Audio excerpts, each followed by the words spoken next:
Quatrième de couverture. Au temps où les dragons du mal rôdent encore dans les cieux de Faerûn, un petit berger rêve d'aventure. Son nom est Elminster. Favori de Mystra, la déesse de la magie, il ne manque ni de courage ni d'imagination. Un jour, il deviendra le sage parmi les sages. Mais la voie de la sagesse est semée d'embûches, car le monde est désormais aux mains des barbares et des sorciers. Les parents du garçon sont assassinés et son village rasé. Pour l'heure, Elminster n'a que sa jeunesse pour lui. Mais la jeunesse n'est-elle pas destinée à changer le monde ? Le prélude. Bien sûr, seigneur Tristemine, il est dans son étude, dit Laéo, désignant l'escalier, une spatule dégoulinante de sauce jalante à la main. Vous connaissez le chemin. Tristemine remercia le scribe d'Elminster et grimpa 4 à 4 les marches poussiéreuses. Les instructions du vieux mage avaient été fort, il fit halte, devant une première porte. Des volutes de fumée l'auréolaient, avec une certaine malice, semble-t-il. Dans la pièce douillette, il découvrit les étagères bondées, le tapis élimé, le siège confortable. La pipe d'Elminster flottait au-dessus d'une table. Du mage, il n'y avait nulle trace. Haussant les épaules, Tristemine fonça à l'étage supérieur et entra dans la salle des sortilèges. Sur le sol scintillait un cerf blanc. La pièce était vide. Le seigneur de Valombre hésita avant de continuer. Jamais encore il n'avait osé déranger le vieux mage dans sa chambre à coucher, mais... Par la porte entrebâillée, Tristemine risqua un coup d'œil. Sa main vola sur la garde de son épée. Immuable, les étoiles dansaient au-dessus d'un immense lit sphérique. La poussière attestait que personne n'y avait récemment dormi. La pièce était aussi vide et froide que les autres.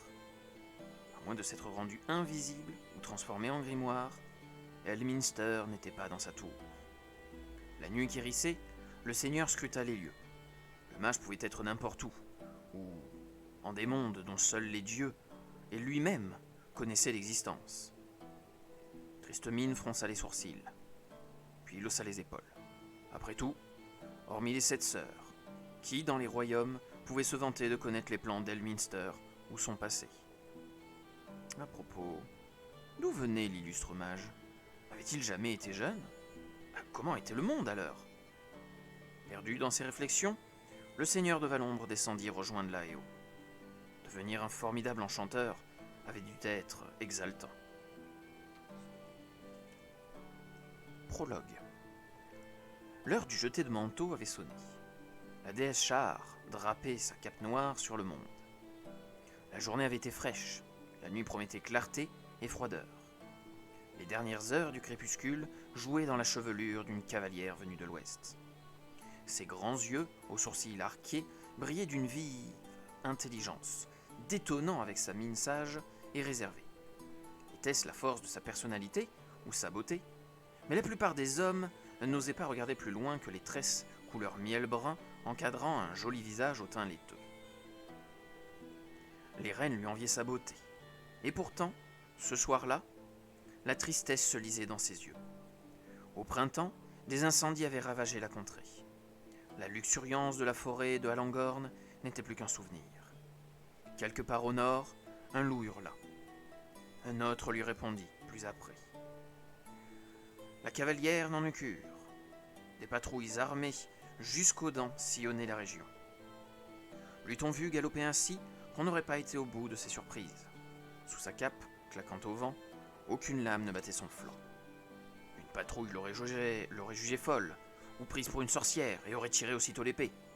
Une sage réaction. Comme l'indiquait le bijou argenté sur sa cape, il s'agissait de Myrjala, dit Œil Noir, une femme redoutable de férocité. Pourtant, beaucoup de fermiers et de citadins l'aimaient. Les seigneurs, eux, ne la portaient pas dans leur cœur. Ne l'avait-on point vu, ouragan de la vengeance, balayer de cruels barons et de félons chevaliers comme autant de fétus de paille ? Leurs corps calcinés avaient été de sombres avertissements pour leurs émules. Dans certaines contrées, Myrjala était décidément persona non grata. Tirant sur ses rênes, elle se tourna sur sa selle. D'un mot, elle transforma sa cape verte en un vêtement en couleur feuille morte. Le bijou magique devint une vulgaire broche. Puis les longues boucles de la belle noircir et raccourcir pour lui arriver à hauteur d'épaule. Des épaules soudain carrées et musclées. Du paquetage sanglé sur la croupe du cheval, des mains d'homme sortirent une épée rangée dans son fourreau. Ainsi paré, l'individu arrangea les plis de sa cape pour mettre en évidence son écusson de héros, et repartit au trot. Devant lui se dressait un château, où festoyait un espion à la solde des sorciers, décidé à s'emparer du trône du cerf d'Atalantar. Caressant sa barbe, l'homme éperonna son cheval. Là où une pluie de flèches et une levée de boucliers auraient accueilli une sorcière, un noble héros était le bienvenu. Les gardes allumaient des lampes quand des bruits de sabots de cheval résonnèrent sur le pont-levis. Grâce à son écusson et à son tabard, le nouveau venu fut accueilli avec déférence. Le chevalier de garde le pria de se hâter pour le festin. « Soyez le bienvenu au château, Morlin, si vous venez en paix. » Le héros inclina la tête. « Le chemin est long depuis Tavaret. Vous devez avoir grand faim, » ajouta-t-il, l'aidant à descendre de son cheval. « Je viens de plus loin encore, » précisa le héros, avant d'entrer dans le château du pas alerte d'un homme connaissant son chemin et sûr de son accueil. Surpris, le chevalier le regarda s'éloigner. Un soldat lui glissa à l'oreille. Pas d'éperon, et pas d'écuyer ni d'escorte. Quelle sorte de héros est-ce là? Le chevalier haussa les épaules. Si explication il y a, nous l'aurons assez tôt. Occupe-toi de son cheval. Une autre surprise les attendait. La monture du héros se tenait près d'eux, oreilles dressées comme pour épier la conversation. Reculant d'un pas, la bête fourra sa bride sous la main du soldat. Les deux hommes échangèrent un regard perplexe. Puis le soldat conduisit l'étrange cheval aux écuries. Haussant les épaules, le chevalier s'en fut vaquer à ses occupations. Plus tard, les conversations iraient bon train dans la tour de guet. Non loin de là, un loup hurla à la mort. Les chevaux renâclèrent. Soudain, à une fenêtre du château, apparut une lueur magique. Une terrible commotion s'ensuivit. On entendit le vacarme des tables et des couverts renversés avec fracas, puis des cris stridents et le rugissement des flammes. Les clameurs des chevaliers, dans la cour, se joignirent au tumulte. En réalité, le visiteur n'avait rien d'un héros. Et à en croire le vacarme, les convives, cette nuit-là, n'étaient pas non plus ce qu'ils semblaient être. Brandissant son épée, le chevalier voulut voler à la rescousse des nobles. Si Morlin tombait, victime des lanceurs de sorts, le roi Serre serait-il le suivant? Et si Atalantar tombait, des décennies de tyrannie suivraient, avec leurs escortes de ruines et de misère. Alors, qui resterait-il pour s'opposer au seigneur mage? Chapitre 1. Le feu du dragon. Le soleil écrasait les hautes pâturages. En contrebas, niché dans une forêt, un village était couvert de brume, Aigmarine, la magie du beau peuple, disait-on. Mais beaucoup à Eldon ne portaient pas les elfes dans leur cœur. Elminster n'était pas du nombre. Il espérait en rencontrer un jour, se familiariser assez avec eux pour toucher leur peau satinée et leurs oreilles pointues, puis discuter à bâton rompu. Jadis, ces bois leur avaient appartenu. Les elfes connaissaient encore les antres des bêtes sauvages et les secrets de la sylve. Un jour, une fois adulte, Elminster en saurait tout autant. Le nez au vent, irait où bon lui semblerait. Calée contre son roger favori, elle surveillait d'un œil distrait les moutons qui passaient près de là. Puis, une fois encore, il tourna ses regards vers le sud. Chassant de son front des boucles rebelles noires, il garda une main en visière pour protéger ses yeux bleu-gris et s'efforcer d'apercevoir les tourelles d'Atalgar. Elles s'élevaient près du fleuve, au cœur de Astarl. Comme toujours, il distinguait la brume bleutée délimitant les méandres du Délimbir. Rien de plus. Son père lui répétait souvent que le château était trop loin pour être visible. De temps à autre, il ajoutait que c'était une bonne chose. Elminster brûlait de découvrir ce que ça cachait.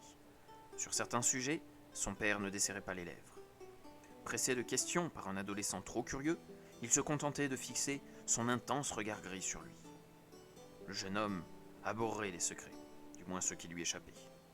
Un jour, il percerait tous les mystères et verrait ce château, dont les ménestrels vantaient la splendeur. Une brise légère caressait les herbes. C'était l'année des forêts embrasées. Déjà, les nuits devenaient plus fraîches. Après 6 saisons passées à faire le berger, elle savait que la chute des feuilles ne tarderait pas.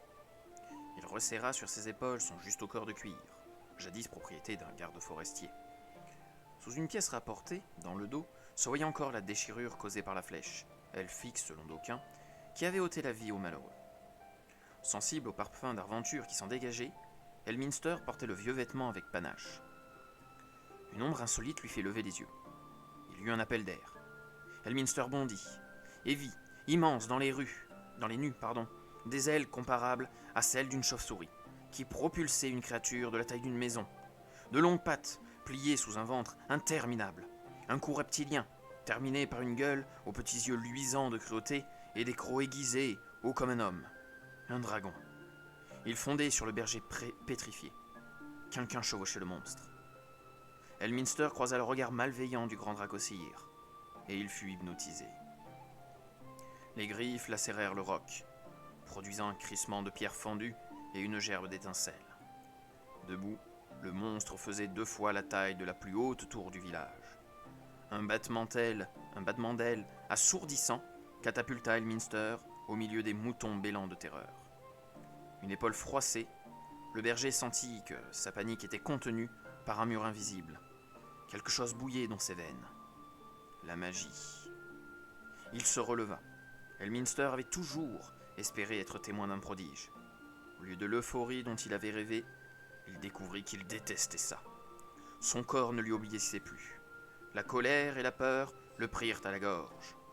Juché sur le roc, tel un vautour plus grand qu'un château, le dragon avait posé la queue sur le versant occidental de la colline. Elminster déglutit. Le cavalier inconnu avait sauté à terre et tendait la main. Elle éprouva toute l'horreur de son impuissance. Sa volonté était écrasée. Malgré lui, le jeune homme leva les yeux. Croiser le regard du dragon avait été terrible, sans être dépourvu de splendeur. Celui de l'inconnu promettait la souffrance et la mort. Elle parvint à regarder un peu de côté. Son ennemi avait le teint bistre. Un pendentif brillait sur sa poitrine glabre. Bien qu'il soit demi-caché par une tunique vert sombre, elle remarqua des tatouages. L'inconnu portait aux oreilles des anneaux or et bleu. Elminster distingua une aura bleutée, celle de la magie.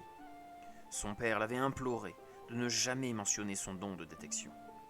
Le pendentif, les anneaux, la tenue et les tatouages étaient tous nimbés de cette aura. L'éclat magique crépitait particulièrement autour du bras que tendait l'homme. C'était un sorcier. « Comment se nomme ce village ?» « Eldon, » répondit Elminster. Le goût du sang lui monta à la bouche. « Son seigneur s'y trouve-t-il » Elminster eut beau vouloir résister, une réponse affirmative lui échappa. « Son nom » continua le sorcier, resserrant son emprise. Sa victime éprouva l'envie irrésistible de tout raconter. « Eltrine. »« Décris-le. »« Il est de haute taille, mince, souriant, et il a toujours un... »« De quelle couleur sont ses cheveux ?»« Brun, seigneur, tirant sur le gris pour les favoris et la barbe... » Le sorcier fit un geste vif. Elminster perdit le contrôle de ses mouvements, tourna le talon et courut en direction du ravin.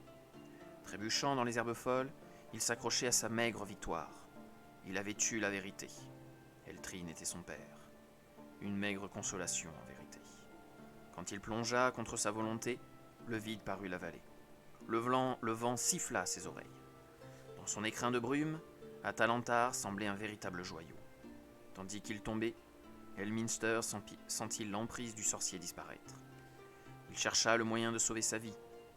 Parfois, à force de volonté, il parvenait à déplacer les objets sans les toucher. Parfois, que les dieux l'entendent. La lumière blanche qu'il appelait de tous ses vœux apparut, occultant le sol. Désespérée, elle griffa l'air de ses ongles, comme si des ailes lui avaient poussé d'un coup. Puis il atterrit dans un buisson, avant de toucher la terre et les pierres, pour tomber de nouveau, sur des rochers cette fois.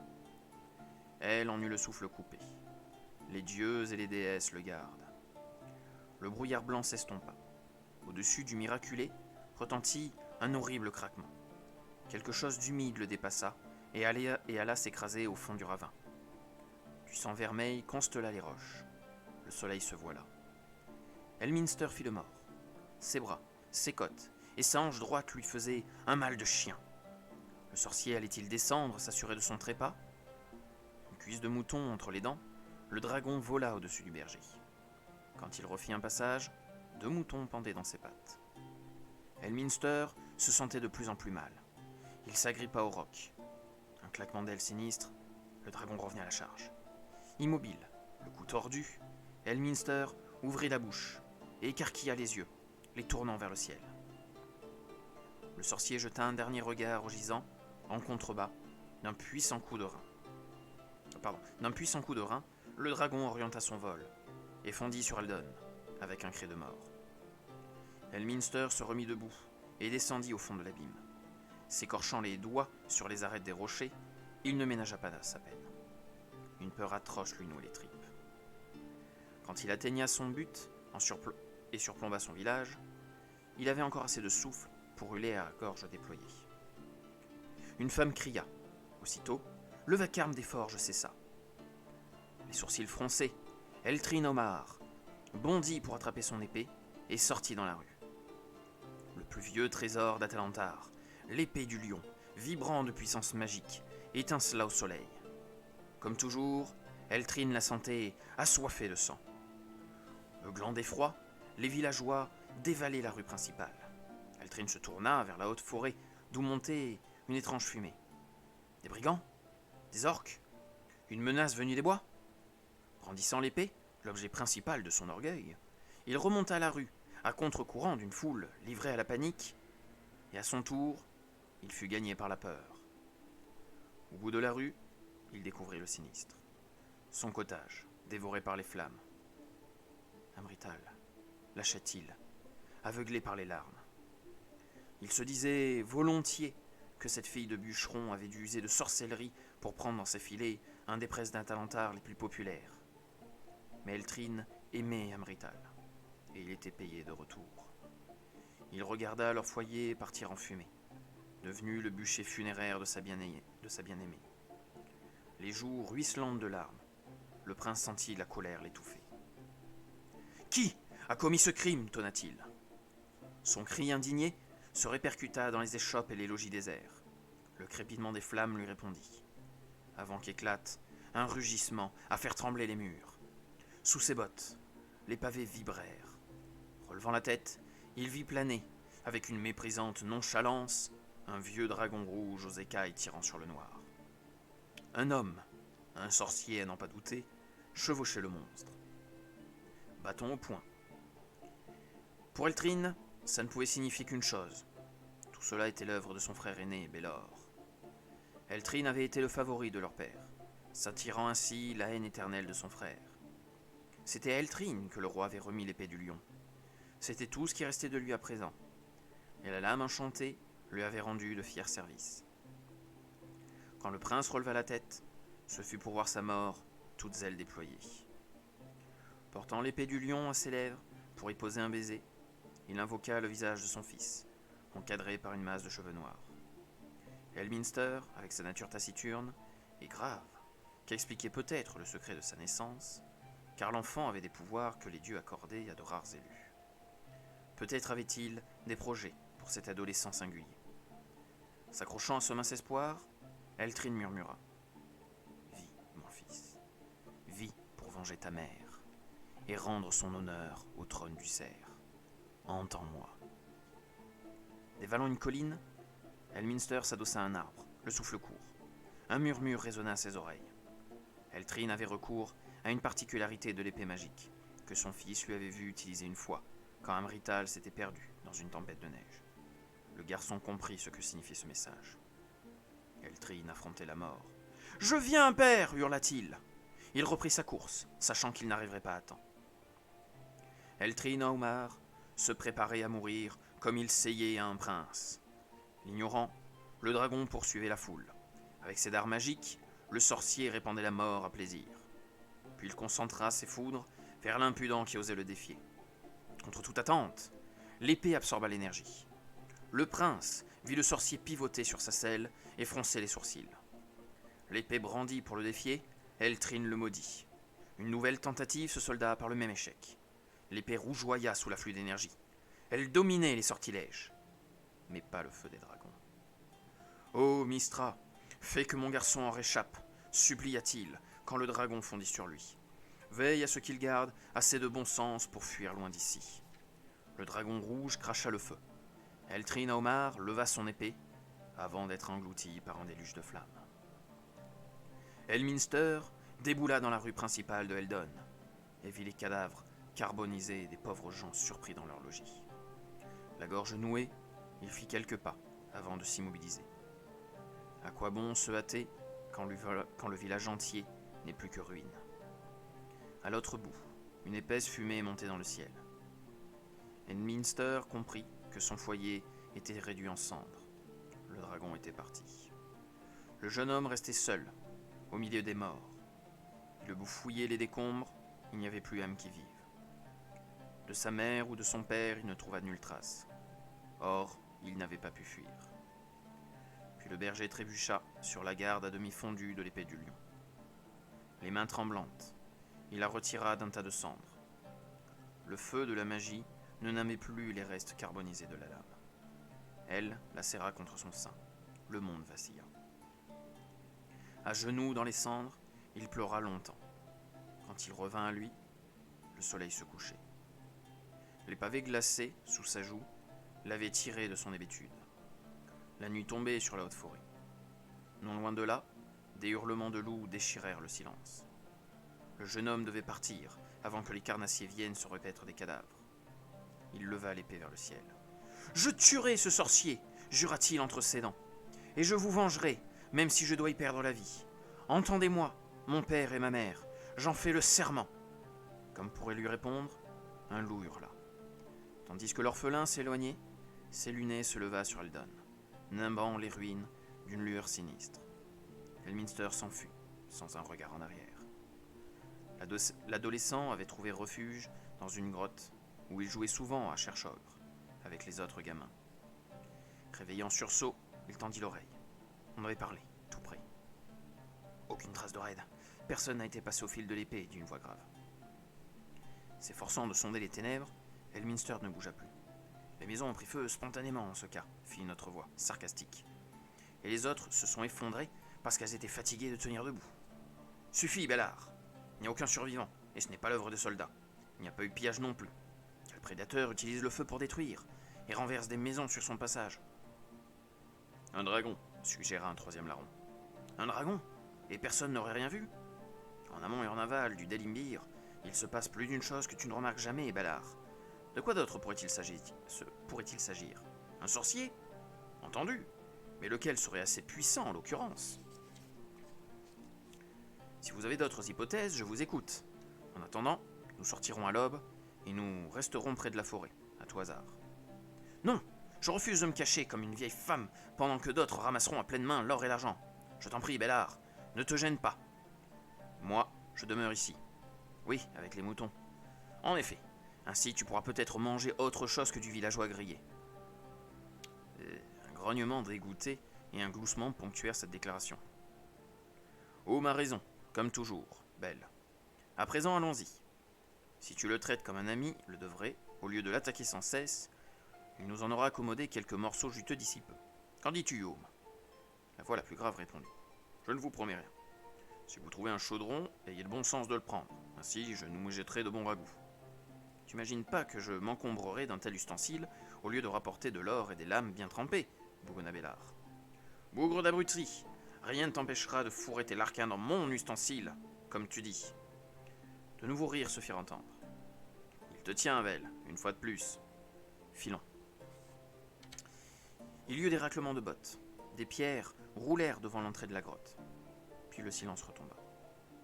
Longtemps, Elminster n'entendit que la plainte du vent. Tous devaient être partis. Prudent, il étira ses muscles endoloris et avança à pas de loup dans la pénombre. Bientôt, il manqua de s'embrocher sur une épée. « Qui es-tu, mon garçon? Tu as fui le village » lâcha le propriétaire de la lame. Il portait une cuirasse en piètre état, des gantelets rouillés, un homme cabossé, et une barbe fournie lui mangeait le visage. Elminster sentit l'odeur rance d'un soldat en campagne, à laquelle se mêlaient des senteurs d'huile et de bois fumé. « Ce sont mes moutons, homme, dit-il aussi placide que son interlocuteur. Laisse-les. Les tiens? Pour qui les gardes-tu, maintenant que le village entier a péri? Elle sentit des larmes lui monter aux yeux. Il exhiba l'épée du lion. L'homme le regarda avec quelque chose comme de la pitié dans les yeux. Range ça, mon garçon. Même si tu avais une lame digne de ce nom, je n'aurais nulle envie de croiser le fer avec toi. Tu avais de la famille à Eldon? Oui. Où iras-tu maintenant? Elminster haussa les épaules. J'allais rester, admit-il, avec amertume, et manger mes moutons. En ce cas, un changement de plan alimentaire s'impose. Devrais-je t'en réserver un? Voleur! Explosa l'orphelin. Le gredin haussa les épaules. On m'a traité de pire nom. Elminster fourra son moignon d'arme dans le revers de son juste au corps. Homme lui barrait le chemin. Tu ne serais pas si fier s'il se trouvait des chevaliers d'Atalantar près d'ici. Ils étripent les brigands de ton espèce, aboya-t-il, avec une autorité, imitant le ton que prenait parfois son père. La réaction de son vis-à-vis le prit au dépourvu. D'un bond, l'homme fut sur lui et l'empoigna par le col. « Je suis un chevalier d'Atalantar, au service du roi Ser en personne, que les dieux le gardent. Si Astarl ne pullulait pas de sorciers et de prétendus hommes d'armes loyaux, je sillonnerais ce royaume en toute quiétude, et tu aurais encore un foyer, une famille et des voisins. » Dans ses yeux gris brillait une colère aussi grande que celle du berger. Elle soutint son regard.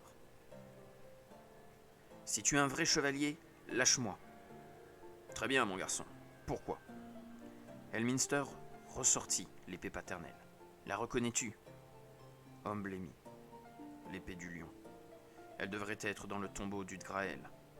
Comment est-elle arrivée entre tes mains? Elle m'appartient. Elle était à mon père et...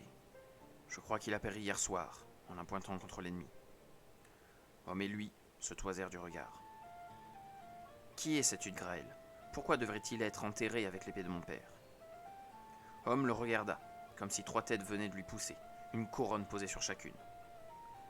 Je te répondrai, mon garçon, si tu me donnes le nom de ton père. Elminster bomba le torse. Mon père était Eltrina Omar. Tous l'appelaient le seigneur sans couronne de Eldon.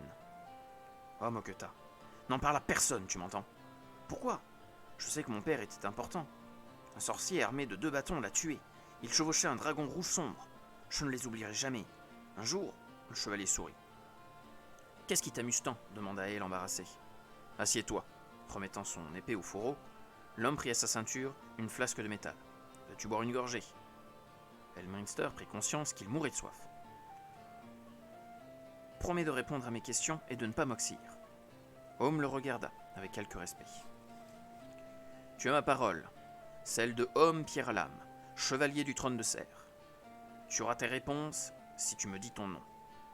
Elminster Omar, fils d'Eltrine, fils unique. À ton tour de répondre, coupa Elminster, prenant la flasque pour se désaltérer. De grâce, mon prince, dit le chevalier. Encore une question? Te moques-tu, l'ami? Un prince, moi? Homme secoua la tête. Non, mon garçon, tu es bien un prince. De grâce, dis-moi, as-tu des frères ou des sœurs? Aucun. Et où est ta mère? Elminster baissa les yeux. Avez-vous trouvé d'autres survivants? J'aimerais avoir des éclaircissements, maintenant, seigneur chevalier. Il eut une longue rasade. Coulant dans sa gorge, un feu d'un genre nouveau le fit suffoquer. Il tomba à genoux. À travers un voile de larmes, il vit Homme se pencher pour lui tendre une main secourable et récupérer la flasque. Le flamme-vin n'est pas à ton goût, mon garçon? Ça va mieux? Elminster acquiesça. Avec une tendresse bourrue, Homme lui tapota le bras. Très bien. Tes parents ont jugé préférable de t'en dire le moins possible, et je les approuve. Néanmoins, tu as ma parole, prince, et un chevalier tient ses promesses, si hardi soit-elle. Alors parle! Que sais-tu de ta lignée? Rien, hormis des noms. Ma mère s'appelait Amrital Gerbe d'Or. Son père était forestier. Le main était fier de cette épée enchantée, et il se réjouissait que, de Eldon, on ne puisse apercevoir Atalgar. Voilà tout ce que je sais. Homme soupira. Fort bien. Assis-toi et ouvre grand tes oreilles. Si tu survis, garde pour toi ce que je vais t'apprendre.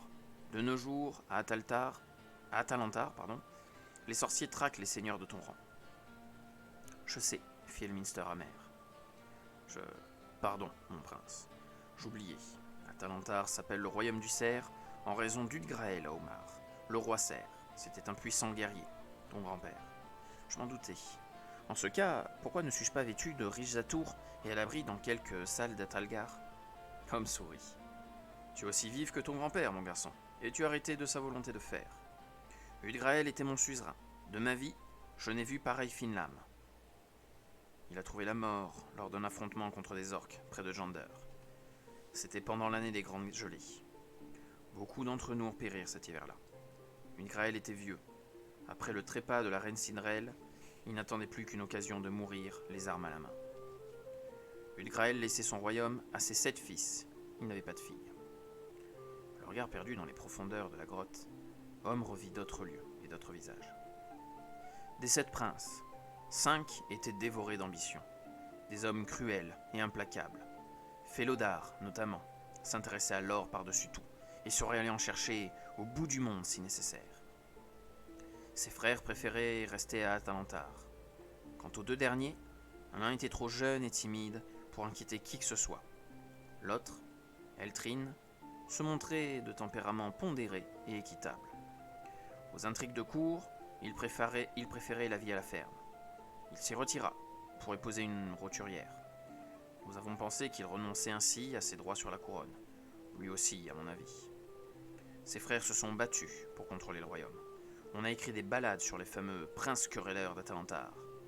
Jusqu'ici, le vainqueur reste l'aîné, Bélor. Le chevalier lui saisit le bras. Écoute bien, Bélor l'a emporté sur ses frères, mais sa victoire lui a coûté le royaume, ainsi qu'à nous tous. Pour conquérir le trône de Serre, il a fait venir des 4 coins de Faerûn, des sorciers qui ont assuré sa suprématie. Aujourd'hui, c'est un vieil ivrogne, le jouet de son entourage. Les véritables maîtres sont ces thaumaturges. Même les mendiants de Astarl le savent. Combien sont-ils? Quels sont leurs noms? Je l'ignore. Je doute que quiconque le sache, hormis les capitaines de garde et les serviteurs d'Etalgar. Tu as juré de venger tes parents, mon prince. Elminster hocha la tête. Patience, lui conseilla le chevalier. Attends d'être plus mûr et d'avoir les poches assez remplies pour t'attacher à ton tour les services de mage. Tu en auras besoin, à moins de vouloir finir tes jours en grenouille, jeté dans quelques vasques pour amuser les apprentis sorciers.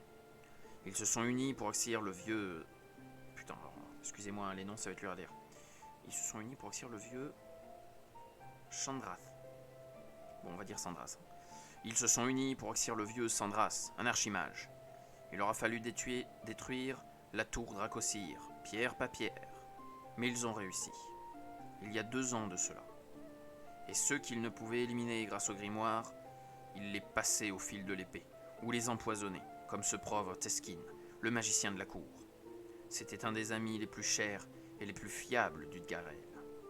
Je les vengerai tous, dit Elminster à voix basse. Avant que je meure, Atalantar sera libéré, j'en fais le serment. Homme secoua la tête. Crois-moi, mon prince, laisse là ses grands sentiments. Ceux qui jurent ainsi expirent vite. Leur obsession leur gâche la vie. Elminster lui jeta un regard noir. Un sorcier a précipité mon père et ma mère dans la tombe, ainsi que tous mes amis. Je mènerai ma vie comme je l'entends. Le visage de Home s'éclaira d'un sourire. Tu es idiot, mon prince.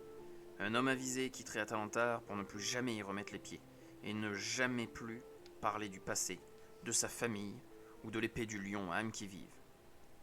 Mais tu ne pourrais agir ainsi et rester un prince d'Atalantar. Alors ta vengeance te coûtera la vie.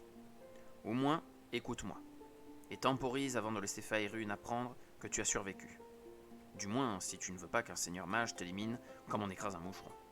Ces chiens me connaissent. Homme le gratifia d'un regard compatissant. Tu es bien naïf, mon garçon. Le sorcier au dragon avait sans doute ordre de tuer Eltrine et tous les siens avant que son fils ait l'âge de nourrir quelques ambitions. Le chevalier regarda pâlir l'adolescent. Quand celui-ci reprit la parole, il le surprit.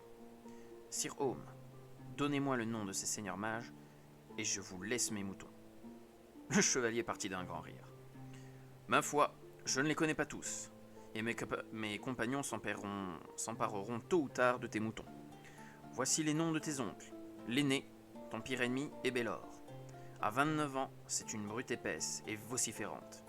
Cruel à la chasse comme à la guerre. Il se croit plus malin qu'il l'est. Il était le favori d'Udgrael jusqu'à ce qu'il affiche sa cruauté foncière et son mauvais caractère.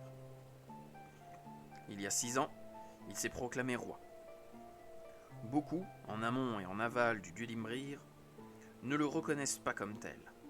Les bonnes gens savent à quoi s'en tenir. Et le 2e fils d'Udgrael, on le croit mort. Elton était un séducteur au verbe d'or, connu dans tout le royaume pour son art de l'intrigue. Il a eu le bon sens de fuir Astar à temps. Des seigneurs mages l'auraient retrouvé cette année à Kalimshan, terré dans un cellier, et ils auraient fait assaut de sortilèges pour prolonger son agonie. Elminster comptait ses oncles sur ses doigts, ce qui fit sourire Home. Le troisième, Coln fut tué avant que Baelor revendique le trône. Ce fouineur adorait espionner les duels magiques. Il se prenait pour un sorcier et fut piégé par un mage engagé par Elton, qui le transforma en serpent, un choix des plus appropriés. Puis il le fit exploser. Les premiers seigneurs mages importés par Baelor exécutèrent le vainqueur du duel, dans l'intérêt du royaume. Ensuite venait ton père. D'un tempérament calme, il était très attaché au concept de justice pour tous, qu'on soit noble ou vilain. Les bonnes gens l'adoraient. À la cour, naturellement, cela ne lui valait aucun respect. Il s'est retiré à Eldon, et Astar l'a oublié. Que je sache, Udgrael ne le tenait pas en grande estime. Pourtant, il lui a légué son épée... Oh, pardon, j'ai mal lu. Pourtant, qu'il lui ait légué son épée tendrait à prouver le contraire. Nous en sommes à 4 princes, récapitula Elminster. Ensuite, venait Hotglass, un obèse porté sur les grivoiseries, qui ne perdait aucune occasion de s'empiffrer. Plus rond qu'une barrique, il avait peine à se déplacer sur ses 2 pieds. Il aimait empoisonner ce qui lui déplaisait. Dans sa course au pouvoir, il a éclairci notablement les rangs des courtisans. Elminster plissa le front. À t'entendre, mes oncles sont un ramassis de bandits, de vrais gibiers de potence. D'amont en aval du fleuve, c'est bien la vie de la population, mon garçon. Je te rapporte leurs actes, ni plus ni moins. Je n'ai porté aucun jugement. Si tu arrives à la même conclusion que le commun des mortels, c'est que les dieux en personne ont rendu leur verdict. Quand Baelor s'est emparé du trône, ces mages, sachant ce que préparait Hotglass, ont menacé de l'exécuter devant toute la cour. En conséquence, le conspirateur s'est enfui à Dalnir pour rallier les chasseurs, des adorateurs de Malar. Je doute que le seigneur bestial ait jamais eu prêtre plus gras. Est-il encore de ce monde ? Homme secoua la tête. Tout Atalantar a appris la nouvelle. Les seigneurs mages y ont veillé. Durant une chasse, ils l'ont transformé en ours. Ses propres amis l'ont taillé en pièces. Elminster frémit. Le suivant ? Felodar, celui qui est parti à Kalimshan. Les joyaux et l'or sont sa passion. Il a quitté le royaume avant le trépas d'Udgrael. Où qu'il aille, il ramassait l'or à une vitesse folle, trempant dans le trafic d'esclaves, de drogue et de magie noire. À ma connaissance, ses affaires prospèrent toujours autant. Il a même dépêché des mages ici, afin qu'ils s'opposent aux desseins de leurs confrères. Il ne fait pas bon lui tourner le dos. Homme sourit. En effet, le cadet Nrim. Dans mon souvenir, c'est un jeune loup maigrichon et renfrogné. À la mort de la reine, il a été élevé par les dames de la cour. Il se peut qu'il n'ait jamais de sa vie mis les pieds hors d'Atralgar. Il a disparu il y a 4 ans. Mort ? Oui, ou retenu prisonnier par les seigneurs mages, toujours ravis d'avoir sur leur coupe un autre héritier d'Udgrael au cas où quelque chose arriverait à l'aîné. Elminster but avec circonspection une gorgée de flamme-vin. À t'entendre, être prince d'Atalantar n'a rien de noble. Homme haussa les épaules. À chaque prince de faire honneur à ses ancêtres. Un devoir que bien des seigneurs traitent par-dessus la jambe de nos jours. Elminster baisa les yeux sur l'épée du lion qu'il avait reprise en main. Que devrais-je faire alors ? Partir à l'ouest, vers les collines de la Corne, et frayer avec les hors-la-loi. Apprends la vie à la dure, manie l'épée, et tue. Te venger, mon garçon, ne consiste pas à surprendre un sorcier dans son antre et à lui planter ta lame dans le dos. Les dieux t'ont donné, pour ennemi, une pléthore de princes, de sorciers et de courtisans. Si tous s'alignaient devant toi et attendaient tes coups, ton bras se fatiguerait avant de les avoir envoyés rejoindre leurs ancêtres. Ce sera l'œuvre d'une vie entière. Sois moins un rêveur et un peu plus chevalier. Évite les sorciers tant que tu n'auras pas assez d'expérience. Si les soldats d'Atalantar te traquent, accueille-les à la pointe de l'épée. Ces marauds ne sont pas de fine lame. Pour l'instant, toi non plus. Réfugie-toi dans les collines et loue tes services aux bandits. Les villes sont à la botte des enchanteurs. Le mal y règne en maître. Les âmes pures, si elles veulent le rester, doivent prendre le maquis, ou rendre leur dernier soupir. Alors fais-toi hors la loi, mon garçon, et réussis dans cette profession. Si tu survis, fouille Faerun, déniche une arme assez pointue pour pourfendre Neldrin, et reviens le faire. Pourfendre qui? Neldrin Falconir, le plus puissant des seigneurs mages. Le regard gris-bleu du jeune homme s'assombrit. Tu as affirmé ignorer leur nom. C'est ce qu'un pro d'Atalantar appelle dire la vérité? Homme cracha sur le sol. La vérité? C'est quoi, mon garçon? Elminster fronça les sourcils. La vérité est ce qu'elle est, affirma-t-il, glacial. Je ne vois aucun sens cassé à ce mot. La vérité est une arme. Souviens-t'en. Le silence qui suivit dura un long moment. Puis Elminster reprit. Très bien. J'ai retenu ta brillante leçon. Dis-moi, ô sage chevalier, dans ce que tu as raconté, que dois-je croire? Homme dissimula un sourire. Quand le garçon prenait cet air inoffensif, la tempête n'était pas loin. Il méritait une honnête réponse. Tout. Je t'ai dit tout ce que je savais. Si tu brûles d'en apprendre plus, ajoute ces noms à ta liste noire. Les seigneurs mages Seldinor, Cap-Fury et Kadeln Holotsar. Si je les croisais dans un lupanar, je n'aurais aucune peine à les reconnaître. Tu ne corresponds pas à l'idée que je me fais d'un chevalier. Tu imagines un preux en armure rutilante, mon prince, juché sur son blanc destrier peut-être, de courtoises manières, de nobles sacrifices. Pas en ce monde, mon enfant. En tout cas, pas depuis la mort de la reine de la chasse. Qui? Homme soupira. J'oublie que tu ne sais rien de ton propre royaume. La reine Sindrel, Cornetan, ta grand-mère, épouse du Graël et maîtresse des chasses. C'était la plus belle des femmes. Elminster se leva. Grand merci, homme Pierre-Lame. Avant que tes gredins d'amis s'en reviennent, je pars. Si la chance me sourit, nous nous reverrons. Je l'espère, mon garçon. Ce jour-là, puisse Atalantar être libéré du joug des sorciers et des loups, et que les authentiques chevaliers battent de nouveau la campagne. Il lui tendit la flasque de flamme-vin et du pain. Rends-toi dans les collines de la Corne, sans qu'on te remarque. Voyage à l'aube et au crépuscule. Tiens-t'en aux forêts et aux champs. Évite les patrouilles comme la peste. Dans le grand monde, on égorge d'abord, on questionne ensuite. Si les cadavres ont quelque chose à dire. N'oublie jamais, les mercenaires que louent les sorciers ne sont pas des chevaliers. De nos jours, la soldatesque d'Atalantar n'a aucune conception de l'honneur. Si tu croises des brigands, dis-leur que Oum t'envoie et qu'on peut se fier à toi. Elminster prit le vin et le pain et le remercia. Souviens-toi, insista le chevalier, ne révèle à personne ta véritable identité. Et évite les questions stupides sur les seigneurs mages et les princes. Glisse-toi dans la peau d'un autre jusqu'à ce que ton heure sonne. Elminster acquiesça. Tu as ma foi, sire chevalier, et ma gratitude. Avec la gravité voulue, du haut de ses 12 printemps, il s'en fut. Home le suivit. Attends, voici mon épée. Tu en auras besoin. N'exhibe pas celle du lion. Elminster se retourna. L'homme lui offrait sa propre épée. Qu'utiliseras-tu à la place? Homme lui tendit une lame ordinaire et son fourreau. J'en volerai une autre. Ne suis-je pas censé mettre mon arme au service d'un prince du royaume? Elminster mania l'épée. Pourfendant un ennemi imaginaire, il se sentait redoutable. Homme le gratifia d'un sourire carnassier. Bravo, maintenant va, mon garçon. Il partit égorger un mouton, se demandant combien de jours passeraient avant qu'il apprenne la fin du Jouvenceau. Le premier devoir d'un chevalier n'était-il pas de faire rêver les petits garçons? Sans cela, comment apparaîtrait la génération suivante de redresseurs de tort? Et qu'adviendrait-il d'un royaume qui allait à volo? À cette pensée, son sourire s'évanouit. Qu'adviendrait-il d'Atalantar?